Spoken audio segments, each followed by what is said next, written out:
So hello students, आप सभी का स्वागत है आपके अपने चैनल टारगेट गुरुकुल में। उम्मीद करते हैं कि आप सभी लोग बेहतर होंगे और अपने जीवन में बेहतर कर रहे होंगे।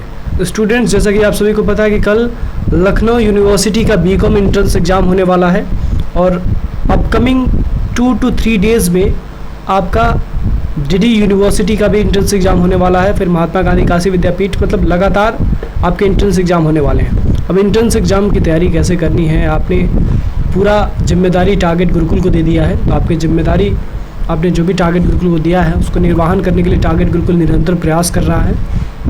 स्टूडेंट्स, आज हम डिस्कस करने वाले हैं ऐसे क्वेश्चंस जो आपके एग्ज़ाम में छपने वाले हैं, डेफिनेटली छपने वाले हैं। कल जब आप एग्ज़ाम देने जाएंगे तो यदि आपने इसके पहले वाले 3-4 PYQs वाले वीडियोस देखे होंगे और ये वीडियो देखेंगे, इसके साथ साथ और भी वीडियोस आ रही हैं।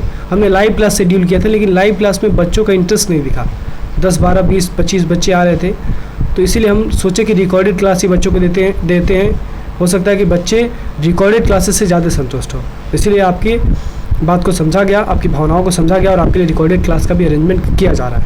तो स्टूडेंट्स, इस वीडियो में हम डिस्कस करने वाले हैं economics and money and banking का most important questions. Question number 1 है, economics is the study of man's actions in the ordinary business of life, who give this definition. अर्थशास्त्र जीवन के साधारण व्यवसाय में मानवीय क्रियाओं का अध्ययन है। ये परिभाषा किसने दिया है? तो अर्थशास्त्र जीवन के साधारण व्यवसाय में मानवीय क्रियाओं का अध्ययन है, ये परिभाषा अल्फ्रेड मार्शल साहब ने दिया है। तो इसका ऑप्शन क्या हो जाएगा?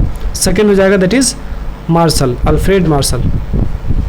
अगला question number 2, who is the author of the book nature and significance of economic science. Nature and significance of economic science पुस्तक के लेखक कौन है? ऑप्शन दिए गए हैं, Robbins, Thomas Jevons, J K Mehta. तो बताइए students, nature and significance of economic science, इसके राइटर कौन है? तो इसके राइटर हैं आपके लॉयनल रॉबिन्स। लॉयनल रॉबिन्स साहब ने nature and significance of economic science नाम की पुस्तक लिखा है और ये एक ऐसे फिलोसफर हैं, एक ऐसे इकोनॉमिस्ट हैं जिन्होंने इकोनॉमिक्स को साइंस ऑफ स्कैरसिटी बताया था। ये भी क्वेश्चन बन सकता है कि who gave the definition of scarcity of economics, scarcity of science, economics को किसने कहा था? तो वो भी लॉयनल रॉबिन्स साहब ने ही कहा था। और nature and significance of economic science किसने लिखा है किताब? तो ये भी लॉयनल रॉबिन्स साहब ने ही लिखा है। ठीक है स्टूडेंट्स, चलिए अगला question number 3, a commodities that is not wanted can not have. एक वस्तु जिसकी आवश्यकता नहीं है उसका क्या नहीं हो सकता है? तो एक वस्तु जिसकी आवश्यकता नहीं, उसका मांग नहीं हो सकता है। A commodity that is not wanted it can not have demand. इसका ऑप्शन हो जाएगा 4, दैट इज डिमांड, यानी मांग। जिस वस्तु की आवश्यकता नहीं है उसकी मांग भी नहीं होती है। अगला है question number 4, what does the slope of indifference curve represent. Indifference curve का स्लोप क्या रिप्रेजेंट करता है? तो आपको पता होगा इंडिफरेंस कर्व क्या होता है। Indifference curve is the graphical representation of possible combination of two goods which gives equal satisfaction to the consumer and the consumer is indifferent among both the bundles of goods. तो इसको हम indifference curve कहते हैं। आपको पता होगा indifference curve जो होता है वो कॉन्वेक्स टू द ओरिजिन होता है। ये भी क्वेश्चन बन सकता है, इंडिफरेंस कर्व कैसा होता है? तो इंडिफरेंस कर्व डाउनवर्ड स्लोपिंग होता है और कॉन्वेक्स टू ओरिजिन होता है। और एक और चीज़, इंडिफरेंस कर्व इसमें पूछा गया कि इसका स्लोप जो होता है वो क्या इंडिकेट करता है, वो क्या रिप्रेजेंट करता है? तो इंडिफरेंस कर्व का जो स्लोप होता है वो रिप्रेजेंट करता है marginal rate of substitution between two goods, यानी दो गुड्स के बीच में जो मार्जिनल रेट ऑफ सब्सटीट्यूशन होता है उसको रिप्रेजेंट करने का काम इंडिफरेंस कर्व करता है, इंडिफरेंस कर्व का स्लोप करता है। हिंदी में देख लेते हैं, उदासीन वक्र के नीचे ढलान से क्या प्रकट होता है, उदासीन वक्र के नीचे ढलान से ये प्रकट होता है कि दो वस्तुओं के बीच में प्रतिस्थापन की सीमांत दर कितनी है। दो वस्तुओं के बीच में प्रतिस्थापन की सीमांत दर कितनी है ये पता चलता है इंडिफरेंस कर्व के स्लोप से। तो इसका ऑप्शन क्या हो जाएगा? 4, that is marginal rate of substitution between two goods, दो वस्तुओं के बीच में प्रतिस्थापन की सीमांत दर। अगला question number 5, the situation in which total revenue equals to total cost is known as. एक ऐसी स्थिति जिसमें टोटल रेवेन्यू टोटल कॉस्ट के बराबर होती है उसको हम क्या कहते हैं? तो जब भी आपके बिजनेस का टोटल रेवेन्यू टोटल कॉस्ट के बराबर होता है तो उसको हम ब्रेक इवन पॉइंट कहते हैं। जिस स्थिति में आपका सकल आगम आपके सकल लागत के बराबर होता है तो इस स्थिति को हम सम विच्छेद बिंदु कहते हैं। क्या कहते हैं स्टूडेंट्स? सम विच्छेद बिंदु, यानी break even point. Break even point यानी आपका जो इनकम है वो आपके एक्सपेंस के बराबर है, आपका जो टोटल रेवेन्यू है वो आपके टोटल कॉस्ट के बराबर है, तो उसको हम कहेंगे ब्रेक इवन पॉइंट। तो इसका ऑप्शन क्या हो जाएगा? सी, दैट इज सम विच्छेद बिंदु, ब्रेक इवन पॉइंट। अगला question number 6, the rate of inflation in India during the year 2009 was. 2009 में भारत में मुद्रा प्रसार की दर थी, तो 2009 में भारत में जो इन्फ्लेशन रेट था, जो मुद्रा प्रसार का दर था, वो 10.88% था। कितना था? 10.88, यानी 10% से अधिक था। कितना था स्टूडेंट्स? भारत में जो मुद्रा प्रसार था, इन्फ्लेशन रेट था 2009 में, वो 10.88% था, यानी 10% से अधिक था। तो इसका ऑप्शन हो जाएगा second, that is more than 10%, 10% से अधिक। अगला question number 7, all public sector banks in India must have a government share holding of at least.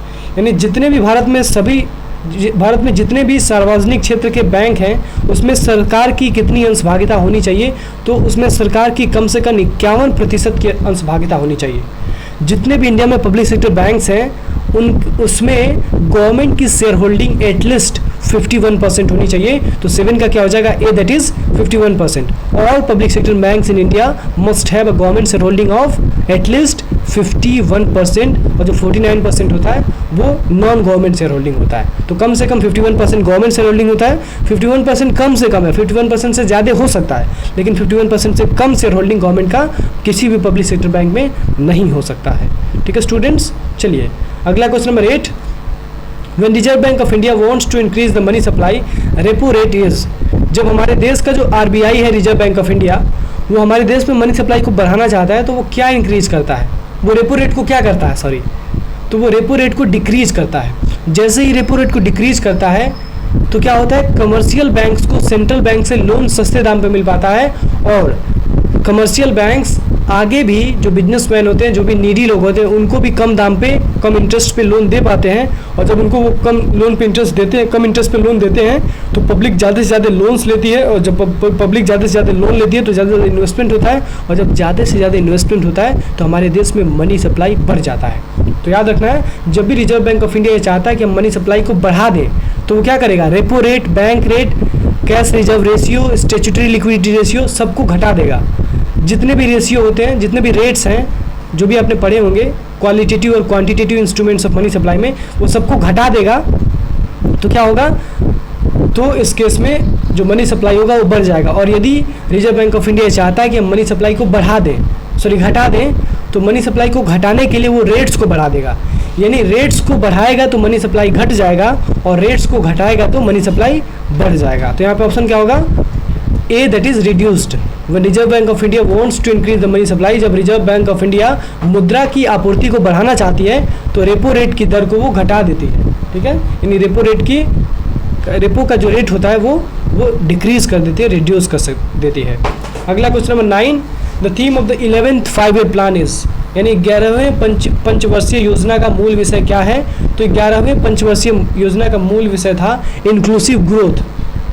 उसका हो जाएगा A, that is inclusive growth, यानी अंतर्निहित समृद्धि। अंतर्निहित समृद्धि जो था ये 11वीं पंचवर्षीय योजना का मूल विषय था। ठीक है स्टूडेंट्स, चलिए अगला question number 10, agriculture and allied sectors contribute nearly this percentage of the GDP in India.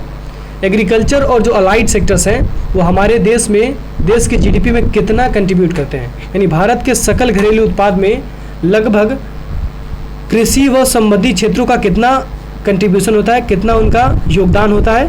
65%, 22%, 35%, 40%। तो बताइए स्टूडेंट्स, एग्रीकल्चर और अलाइड सेक्टर्स का हमारे देश के जीडीपी में कितना कंट्रीब्यूशन होता है? तो एग्रीकल्चर और अलाइड सेक्टर्स का हमारे देश के जीडीपी में अप्रोक्सीमेटली 22% का कंट्रीब्यूशन होता है। तो उसका हो जाएगा बी, दैट इज 22%। ठीक है स्टूडेंट्स, चलिए अगला question number 11, the term green revolution was given by. जो ग्रीन रिवोल्यूशन, जो हरित क्रांति शब्द है, ये किसके द्वारा दिया गया है? तो हरित क्रांति जो शब्द है ये डॉक्टर एम.एस. स्वामीनाथन के द्वारा दिया गया है। किसके द्वारा दिया गया स्टूडेंट्स? Doctor MS. स्वामीनाथन ने भारत में पहली दफ़ा हरित क्रांति शब्द को दिया था, हरित क्रांति को प्रारंभ किया था। तो जो ग्रीन रिवोल्यूशन है वो डॉक्टर एम.एस. स्वामीनाथन के द्वारा स्टार्ट किया गया था। अगला question number 12, which one of the following is not correct. इसमें दिया गया है अलग अलग ईयर्स के 5-year प्लान्स। आपको पता है सबसे पहला जो हमारे देश में 5-year प्लान बनाया गया था 1951 में बनाया गया था और 1956 तक चला था। जो दूसरा 5 ईयर प्लान था वो 1956 में बनाया गया और 1961 तक चला था। जो तीसरा 5 ईयर प्लान था वो 1961 में बनाया गया और 1966 तक चला था। और जो चौथा 5 ईयर प्लान था वो 1969 में बनाया गया और 1974 तक चला था। ठीक है, तो उसका हो जाएगा फोर्थ 5 ईयर प्लान जो था उसका डेट यहाँ पे गलत बताया गया है, वो 1969 से 1974 तक चला था। ठीक है स्टूडेंट्स, तो इसका क्या हो जाएगा 4, that is fourth 5 year plan 1969 to 1974। अगला question number 13, which one of the following statement is correct? Good money drives bad money out of circulation, यानी अच्छी मुद्रा बुरी मुद्रा को चलन से बाहर कर देती है, या फिर bad money drives good money out of circulation, बुरी मुद्रा अच्छी मुद्रा को चलन से बाहर कर देती है, या फिर good and bad money can not circulate together, यानी अच्छी व बुरी मुद्रा साथ साथ चलन में नहीं रह सकती हैं, या फिर कुछ भी नहीं कहा जा सकता है, कैन नॉट से। तो इसमें से एक ही स्टेटमेंट करेक्ट है, जो अच्छी मुद्रा होती है वो बुरी मुद्रा को चलन से बाहर कर देती है। तो good money drives bad money out of circulation, good money bad money को सर्कुलेशन से बाहर कर देती है, जो अच्छी मुद्रा होती है वो बुरी मुद्रा को चलन से बाहर कर देती है। तो इसका ऑप्शन फर्स्ट हो जाएगा, good money drives bad money out of circulation. ठीक है स्टूडेंट्स, चलिए अगला question number 14, which government first introduced economic reforms in India? कौन सी ऐसी सरकार है जो भारत में पहली दफ़ा आर्थिक सुधारों को लागू किया था? ऑप्शंस हैं Narasimha Rao government, Indira Gandhi government, Rajiv Gandhi government, Janata Party government. तो बताइए भारत में किस सरकार ने सर्वप्रथम इकोनॉमिक रिफॉर्म्स को आर्थिक सुधारों को लागू किया था? नरसिम्हा राव की सरकार, इंदिरा गांधी की सरकार, राजीव गांधी की सरकार, जनता दल की सरकार। उसका हो जाएगा नरसिम्हा राव की सरकार। जो नरसिम्हा राव की सरकार थी उसी ने पहली दफ़ा भारत में इकोनॉमिक रिफॉर्म्स को लाया था। किसने लाया था स्टूडेंट्स? नरसिम्हा राव की सरकार। ठीक है, चलिए तो उसका क्या हो जाएगा नरसिम्हा राव गवर्नमेंट। अगला question number 15, the report of Vijay Kelkar committee related to? जो विजय केलकर कमेटी का रिपोर्ट है वो किससे संबंधित है? तो जो विजय केलकर कमेटी का रिपोर्ट था 2002 का, वो संबंधित है टैक्स रिफॉर्म से। किससे संबंधित है? टैक्स रिफॉर्म से। तो हो जाएगा विजय केलकर समिति का जो प्रतिवेदन है वो कर सुधार से संबंधित है, टैक्स रिफॉर्म से संबंधित है। अगला question number 16, what was the food grains production in India during the year 2008 and 2009? 2008 से 2009 के बीच हमारे देश में फूड ग्रेन्स का प्रोडक्शन कितना था? तो लगभग वो 233 मिलियन टन्स के बराबर था। यहाँ पे दिया है अप्रोक्सीमेटली 230 मिलियन। तो यही से हो जाएगा जो फूड ग्रेन का प्रोडक्शन था इंडिया में 2008 से 2009 के बीच, वो था अप्रोक्सीमेटली 230 मिलियन टन्स। ठीक है, तो इसका हो जाएगा पहला। अगला question number 17, the integrated rural development programme IRDP was first launch in India? जो IRDP था वो इंडिया में पहली दफ़ा कब लॉन्च किया गया था?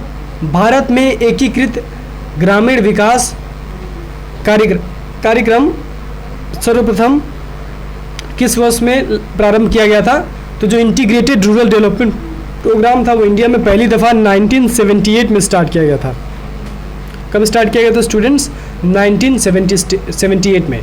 तो हो जाएगा इसका बी, दैट इज 1978, 1978। अगला क्वेश्चन है question number 18, the highest production of petroleum in India comes from? Bharat में सर्वाधिक उत्पादन पेट्रोलियम का कहाँ से प्राप्त होता है? तो बताइए पेट्रोलियम का सर्वाधिक उत्पादन भारत में कहाँ से प्राप्त होता है? तो पेट्रोलियम का जो सर्वाधिक उत्पादन होता है वो भारत में असम से प्राप्त होता है। अगर हम बात करें तो स्पेसिफिकली राजस्थान से प्राप्त होता है अप्रोक्सीमेटली 23%। जो पेट्रोलियम क्रूड ऑयल है वो वहीं से प्राप्त होता है, लेकिन सेकेंड नंबर पे असम है। अब यहाँ पे फर्स्ट राजस्थान दिया नहीं है तो मजबूरी है कि सेकेंड नंबर असम ही लगाना पड़ेगा। उसका हो जाएगा असम। असम से सबसे ज़्यादा पेट्रोलियम इंडिया में प्राप्त किया जाता है। अगला question number 19, the duration of 11th 5 year plan is? जो 11वीं पंचवर्षीय योजना थी उसकी अवधि क्या थी? तो 11वीं पंचवर्षीय योजना की अवधि थी 2007 से 2012 तक। क्या थी स्टूडेंट्स? 2007 से 2012 तक। तो उसका ऑप्शन हो जाएगा सी, दैट इज 2007 टू 2012। अगला question number 20, the term paper gold refers to? Paper gold शब्द का संबंध है पेपर करेंसी से यानी कागजी मुद्रा से, गोल्ड ऑफ हाईएस्ट प्रॉपर्टी यानी पूर्ण शुद्धता का स्वर्ण से, या फिर विशेष आहरण अधिकार यानी स्पेशल ड्राइंग राइट से, या फिर येलो शाइनिंग पेपर से यानी पीला चमकदार कागज से। तो बताइए स्टूडेंट्स पेपर गोल्ड का संबंध किससे है? तो पेपर गोल्ड का जो संबंध है वो special drawing rights of international monetary fund, यानी IMF का जो स्पेशल ड्राइंग राइट होता है, शॉर्ट में इसको हम SDR कहते हैं। क्या कहते हैं? शॉर्ट में इसको हम SDR यानी स्पेशल ड्राइंग राइट्स कहते हैं। इससे संबंधित है पेपर गोल्ड, यानी विशेष आहरण अधिकार। पेपर गोल्ड शब्द का संबंध इससे है। अगला question number 21, the main objective of IMF loan in India is. IMF loan जो इंडिया को दिया जाता है उसका मेन ऑब्जेक्टिव क्या होता है?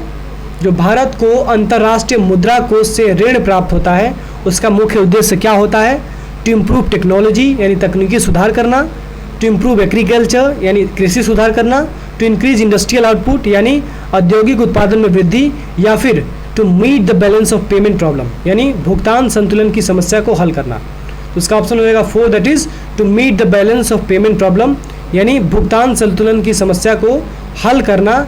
ये भारत को अंतर्राष्ट्रीय मुद्रा कोष से जो ऋण प्राप्त होता है उसका मुख्य उद्देश्य होता है, यानी जो IMF लोन इंडिया को मिलता है उसका मेन ऑब्जेक्टिव होता है to meet the balance of payment problem, यानी BOP का जो प्रॉब्लम है उसको मीट करना।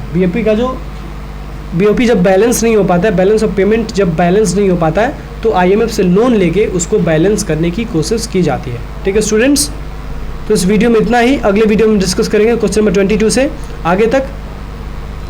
उम्मीद करते हैं स्टूडेंट्स ये वीडियो आपको हेल्पफुल लगेगी, और ये वीडियो डेफिनेटली आपको हेल्पफुल लगनी चाहिए क्योंकि इस वीडियो में हम प्रीवियस ईयर क्वेश्चन पेपर को डिस्कस कर रहे हैं। ठीक है स्टूडेंट्स, चलिए मिलते हैं नेक्स्ट लेक्चर में। और एक और चीज़, प्रीवियस ईयर क्वेश्चन पेपर का प्लेलिस्ट बना दिया गया टारगेट गुरुकुल सेक्शन चैनल पे। आप जाएंगे प्लेलिस्ट वाले सेक्शन में तो वहाँ पे आपको previous year question paper for BCom entrance exam 2023 LU DTU MGKBP यानी महात्मा गांधी काशी विद्यापीठ सबके लिए बना के वहाँ पे दे दिया गया है। आप लोग एक काम करिए, जो भी बच्चे अभी तक कुछ भी पढ़ाई नहीं किए हैं, आप जाइए उस प्रीवियस ईयर क्वेश्चन पेपर वाले सारे वीडियोस को देख लीजिए। डेफिनेटली आप इंट्रेंस में पास तो हो ही जाएंगे, इसकी डेफिनेटली मैं गारंटी लेता हूँ कि पास तो आप पक्का हो जाएंगे। इंट्रेंस में आपका एडमिशन हो जाएगा। रैंक की गारंटी नहीं लेता हूँ, रैंक की गारंटी उन्हीं की है जो पहले से तैयारी करके आ रहे हैं और उसके बाद भी उन्होंने PYQ वाले वीडियोज़ को देखा है। लेकिन जो केवल PYQ वाले वीडियोज़ को देख लेते हैं वो डेफिनेटली कम से कम सिलेक्शन तो लेके ही आएंगे, ये हमारा वादा है।